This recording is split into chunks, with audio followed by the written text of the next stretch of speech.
नमस्कार। सुर्खियों के बाद भोपाल से बड़ी खबर आपको बताएं, देर ना हो जाए। दरअसल कोरोना के आंकड़े लगातार बढ़ते हुए, बड़ी खबर, कोरोना मरीजों का आंकड़ा फिर बढ़ा। एक दिन में 272 संक्रमित मिले हैं। कोरोना के 272 नए मामले एक दिन में।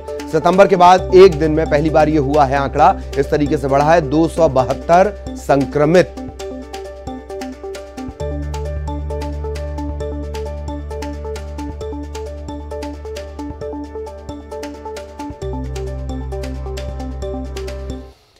इधर इंदौर में भी कोरोना की रफ्तार लगातार बेकाबू होती जान पड़ रही है। शहर में लगातार कोरोना संक्रमण बढ़ रहा है। इंदौर की बात कर ली जाए, 309 नए कोरोना संक्रमित मिले हैं। फिलहाल 1960 कोरोना के एक्टिव केसेस हैं। कोरोना प्रोटोकॉल का पालन नहीं करने पर सख्ती भी दिखाई जा रही है। एक ही दिन में 2600 लोगों पर जुर्माना लगा है।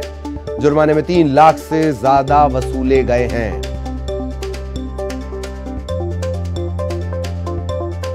तो मध्य प्रदेश में भोपाल और इंदौर के ये आंकड़े, बाकी शहरों से भी लगातार कोरोना संक्रमण के मामले बढ़ने की खबर मिल रही है। लेकिन इंदौर और भोपाल, इंदौर में 309 संक्रमण के नए मामले, भोपाल में भी आंकड़ा 200 के पार, 270 के करीब। सख्ती भी की जा रही है। अकेले इंदौर में 2600 लोगों पर जुर्माना लगाकर 3 लाख रुपए वसूले गए हैं।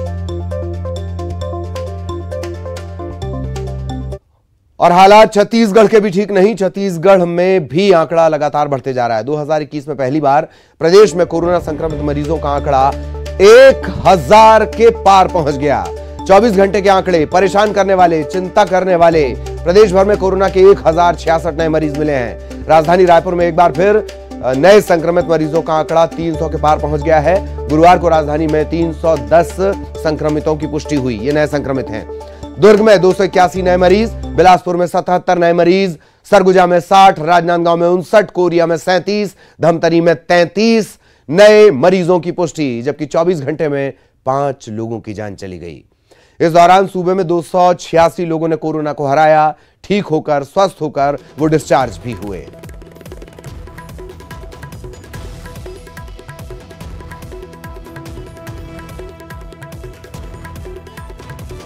तो बढ़ते हुए आंकड़े मध्य प्रदेश, छत्तीसगढ़ दोनों जगह पर।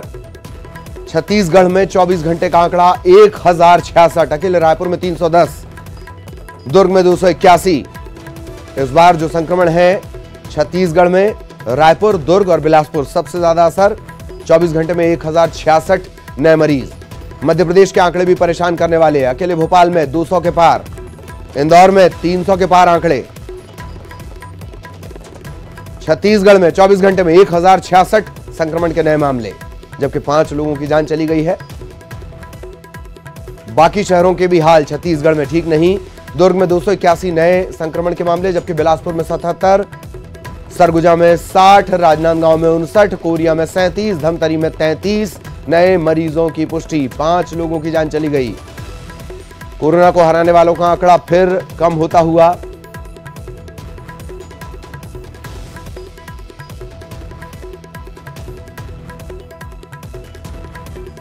तो हमारे तमाम सहयोगी भी इस वक्त हमारे साथ जुड़े हुए हैं। सीधा आपको लिए चलेंगे। रंजना आपको भोपाल से नजर आ रही है, ममता हमारे साथ रायपुर से जुड़ी हुई हैं। रंजना, सबसे पहले आपके पास आना चाहेंगे। फिर डराने वाले आंकड़े, बावजूद सख्ती के ये आंकड़े बढ़ रहे हैं। रंजना।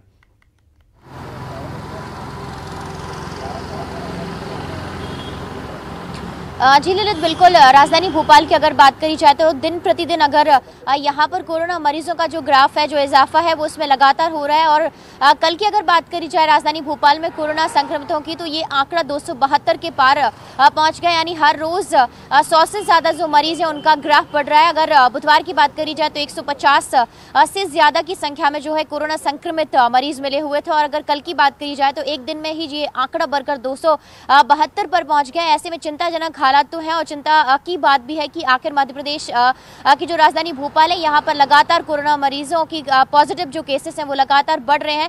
हालांकि सख्ती जरूर करी जा रही है। रात 10 बजे के बाद बाजार बंद कर दिए गए हैं, लोगों की आवाजाही बंद कर दी गई है, नाइट कर्फ्यू लगा है। बावजूद इसके जो लोगों की लापरवाही है वो जरूर कहीं ना कहीं इस पर भारी पड़ती हुई नजर आ रही है। और इसी तरह से जो लगातार पॉजिटिव मरीजों का जो आंकड़ा है वो लगातार बढ़ रहा है। और इसी को लेकर मुख्यमंत्री शिवराज सिंह चौहान ने कहा है कि अब वैक्सीनेशन की जो गति है उसको बढ़ाई जाएगी, यानी रोज बड़ी संख्या में लोगों को टीकाकरण करवाया जाएगा और इसको लेकर जो जागरूकता अभियान है वो भी चलाया जाएगा। ललित, बिल्कुल, जागरूकता अभियान भी चलाया जाएगा।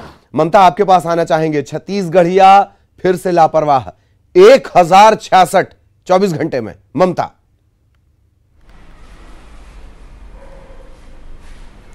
बिल्कुल, देखिए पिछले अगर हम बात करें तो 15 दिनों से जिस तरह की स्थिति हो रही थी ये बिल्कुल स्टार्टिंग से ही अगर हम बात करें तो अलार्मिंग थी। और अभी भी अगर अब 1066 मामले आए हैं, यानी कि अब और भी ज़्यादा सतर्क होने की ज़रूरत है और बहुत गंभीरता से इस बात को लेने की ज़रूरत है। प्रशासन ने पहले ही किसी तरह की लापरवाही पर ये ज़रूर कह दिया कि मास्क ज़रूर पहनना है और नहीं पहनेंगे, किसी तरह की लापरवाही करेंगे जो गाइडलाइंस है उसका तो FIR सीधे होगी।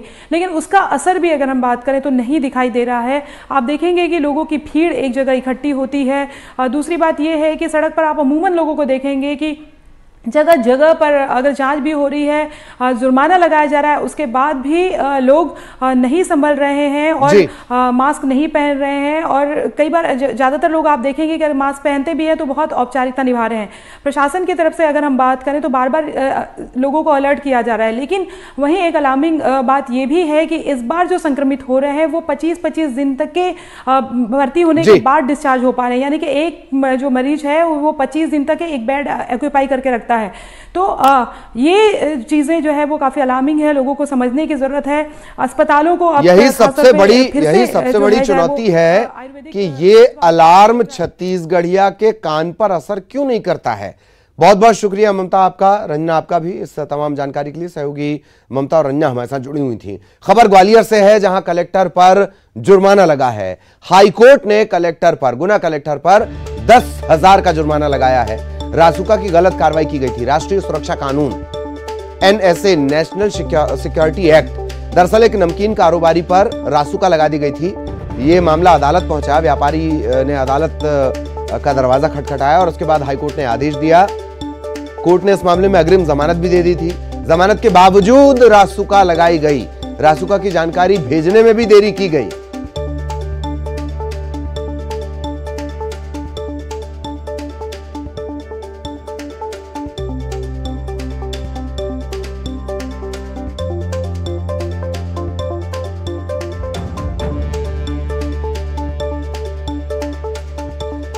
तो खबर ग्वालियर से, कलेक्टर पर जुर्माना लगाया गया है। हाईकोर्ट ने कलेक्टर पर, गुना कलेक्टर हैं, इन पर 10,000 का जुर्माना लगाया है। रासुका, राष्ट्रीय सुरक्षा कानून की गलत कार्रवाई की गई थी एक नमकीन कारोबारी पर। अदालत ने यह माना है कारोबारी पर की गई गलत कार्रवाई के चलते यह जुर्माना लगाया गया।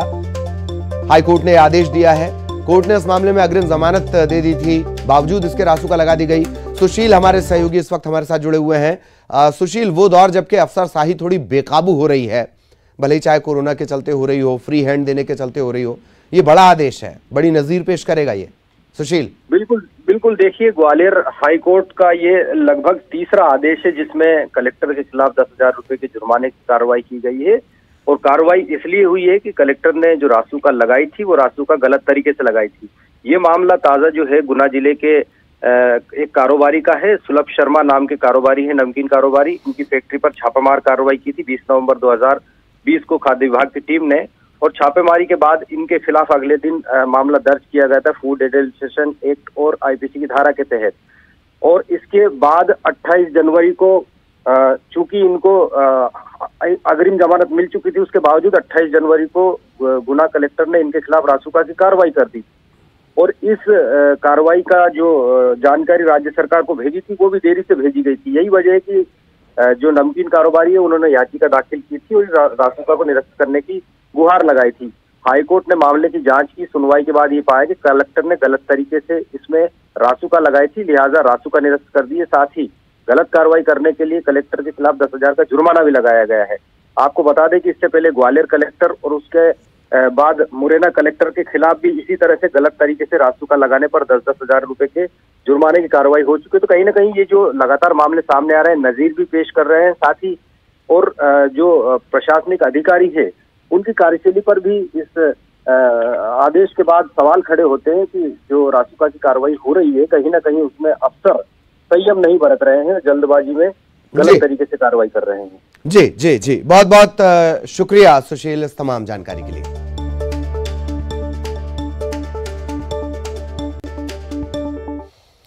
और खबर बिलासपुर से, महामाया देवी मंदिर ट्रस्ट में फर्जीवाड़ा हुआ है। 27,19,626 रुपए का फर्जीवाड़ा। रतनपुर के खाते से ये रुपए निकाले गए हैं। रतनपुर के खाते से जरूर निकाले गए हैं, लेकिन भोपाल में 6 अलग अलग जगह चेक के जरिए निकासी हुई है, मतलब जिसे आप विड्रॉल कहते हैं, पैसे निकाल लिए गए। जबकि मूल चेक जो अभी हैं वो ट्रस्ट के पास ही मौजूद हैं, लेकिन फिर भी शुरुआती तौर पर यह लगता है कि फर्जी चेक बनाकर ये पैसे निकाले गए, 27 लाख से ज्यादा। पुलिस अब इस मामले की पड़ताल में जुटी हुई है। खबर रायपुर से, पीएससी के खिलाफ बीजेपी एक आंदोलन करने जा रही है। आज से भारतीय जनता युवा मोर्चा ये हस्ताक्षर अभियान चलाएगा। रायपुर से इस अभियान का आगाज किया जाना है। आज भारतीय जनता युवा मोर्चा के कार्यकर्ता हस्ताक्षर अभियान चलाएंगे। 10 सूत्रीय मांगों को लेकर भारतीय जनता युवा मोर्चा का यह पूरा आंदोलन है।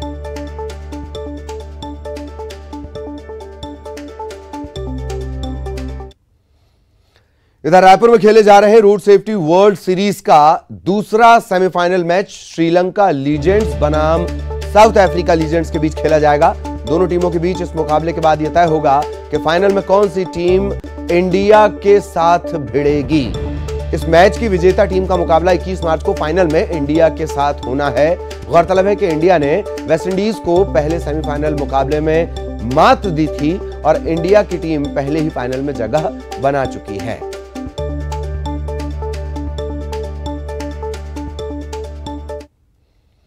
इधर उज्जैन में बाबा महाकालेश्वर यानी महाकालेश्वर मंदिर में बड़ी संख्या में देश भर से आने वाले भक्त एक बार फिर कोरोना के चलते प्रशासन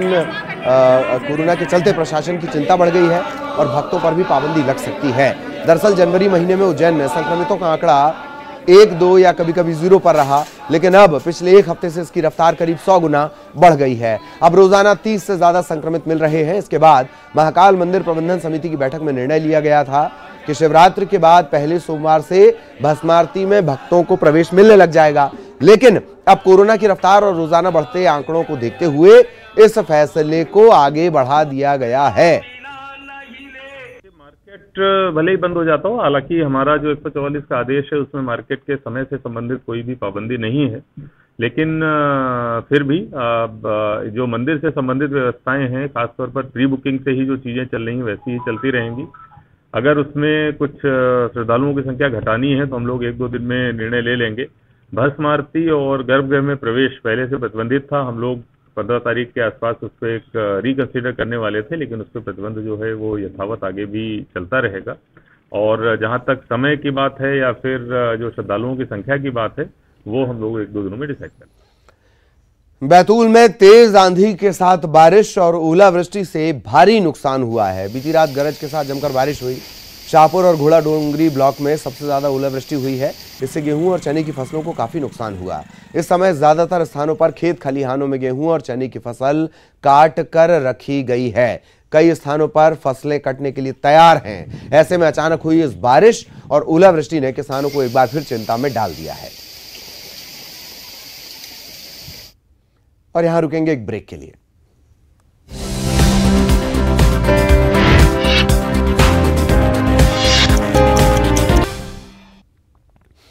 ब्रेक के बाद खबर अलीराजपुर से। अलीराजपुर में महिला की पिटाई करते हुए उससे ले जाने का एक वीडियो वायरल हुआ है।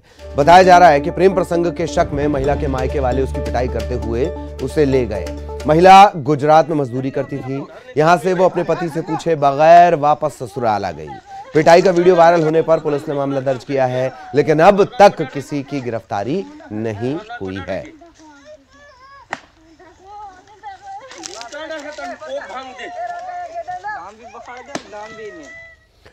छतरपुर में कांग्रेस नेता की हत्या के बाद पाटिया गांव पहुंचकर पूर्व सीएम दिग्विजय सिंह ने पीड़ित परिवार से मुलाकात की है। प्रदेश की बीजेपी सरकार को कानून व्यवस्था के मुद्दे पर उन्होंने जमकर घेरा। यह भी कहा कि ऐसी व्यवस्था जीवन में उन्होंने नहीं देखी। आरोपी जेल तोड़कर फरार है और पुलिस मौन है। आपको बता दें, कांग्रेस पार्टी के घुबारा ब्लॉक अध्यक्ष इंद्र प्रताप सिंह परमार की बीते मंगलवार गोली मारकर हत्या कर दी गई थी। 6 लोगों को पुलिस ने आरोपी बनाया था। घटना के 3 दिन बाद भी गिरफ्तारी के नाम पर पुलिस के हाथ खाली हैं। बहुत बड़ी बैठक में काम की बात कर रहे हैं, उनको फिक्र नहीं है जनता में। यहाँ लोग मारे जा रहे हैं, हत्याएं हो रही हैं, उनको चिंता नहीं है। भारतीय जनता पार्टी के प्रभावी नेताओं के संरक्षण में सारा काम हो रहा है। तो सर, क्या भाजपा के जो नेता हैं उन पे कार्रवाई नहीं हो सकती? निश्चित हो सकती है, प्रमाण होने चाहिए। प्रमाण आपके पास हो तो हमें दे दीजिए। सर, पिछले 15 महीने में कांग्रेस की सरकार रही, इंद्रपाल जी के द्वारा 70 से ज़्यादा बार आवेदन दिया गया कि मुझे गार्ड की व्यवस्था की जाए, पर सर कांग्रेस शासन में ही नहीं। मुझे इस बात का दुख है कि हम लोग उसमें नहीं कर पाए। विदिशा के मुरबास पंचायत के सरपंच पति के ट्रैक्टर से कुचलकर हत्या कर दी गई। बताया जा रहा है कि आरोपी वन विभाग की जमीन पर बेजा कब्जा किए हुए था। मृतक सरपंच प्रतिनिधि होने के नाते विरोध कर रहा था। इसी के चलते आरोपी ने परिजनों के साथ मिलकर इसकी हत्या कर दी। हत्या के बाद इलाके में तनाव है। पुलिस की कार्यप्रणाली के विरोध में सिरोंज से भाजपा के विधायक भी धरने पर बैठ गए। आरोपियों की गिरफ्तारी की मांग करने लगे। सरेआम हत्या है, बर्बर हत्या है। पुलिस उसे दबाने का प्रयास कर रही है। मुझे तो यही लगता है कि अभी तक यहाँ डेड बॉडी नहीं आई वापस। कोई इनका जमीन का अतिक्रमण चल रहा था, जिस पर से दोनों में कोई वाद विवाद था और इस कारण से ये घटना हुई। बहुचर्चित हनी ट्रैप मामले की सह आरोपी और मानव तस्करी मामले की पीड़ित युवती ने अपर सत्र न्यायाधीश भरत कुमार व्यास की अदालत में अपने बयान दर्ज करवाए हैं। इस बयान में युवती ने कई रसूखदारों पर यौन शोषण के आरोप लगाए। उनके नामों का भी खुलासा किया है। फिलहाल पीड़ित युवती केंद्रीय जेल उज्जैन में न्यायिक हिरासत में है। केंद्रीय जेल उज्जैन से उसे सुरक्षा के साथ भोपाल अदालत में पेश किया गया था। पीड़ित के पिता ने 24 सितंबर 2019 को पलसिया पुलिस थाने में आरती दयाल समेत अन्य आरोपियों के खिलाफ शिकायत दर्ज करवाई थी।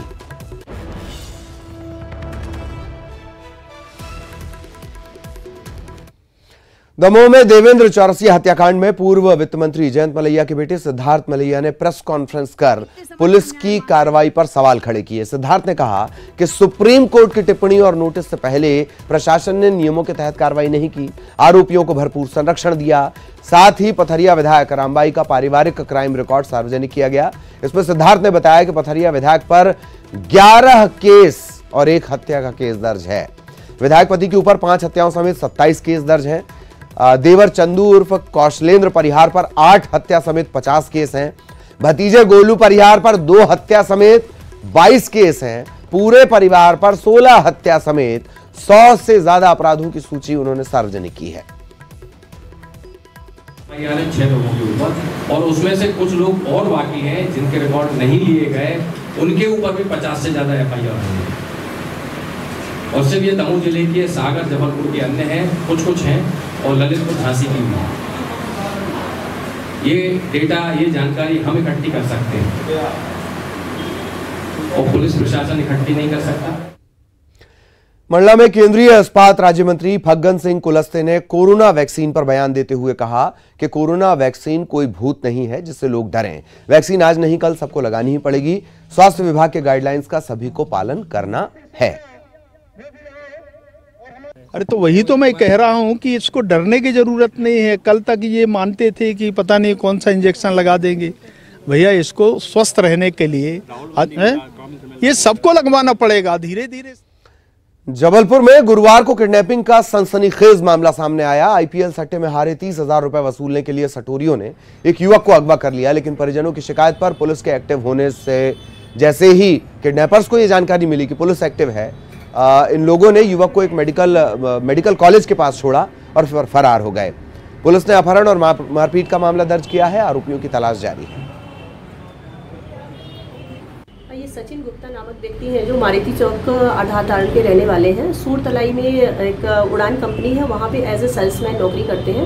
कल दोपहर में इनका परिचित है सोनकर, दीपू सोनकर, और उसके कुछ मित्र वगैरह इनको स्कॉर्पियो से उठाकर ले गए थे, जो कि फिर उसको तिलवारा के पास रोड में छोड़ दिए थे और तिलवारा के पास नर्मदा जी के किनारे ले जाकर उसके साथ मारपीट किए थे, जिसकी रिपोर्ट थाने पे की गई थी। उस पर अपन ने प्रकरण रजिस्टर किया है। आरोपियों की तलाश की जा रही है। और आप तक खबरें पहुंचाने की जिम्मेदारी के साथ हम हर बुलेटिन के बाद मास्क के साथ तमाम कोविड गाइडलाइंस को फॉलो करते हैं। यदि याद रखिएगा आप भी, दवाई भी, कड़ाई भी, तो मास्क है जरूरी और इसे पहनने के लिए अपने दिमाग में बिठा लीजिए, मास्क इज मस्ट, क्योंकि जिंदगी है फर्स्ट। नमस्कार।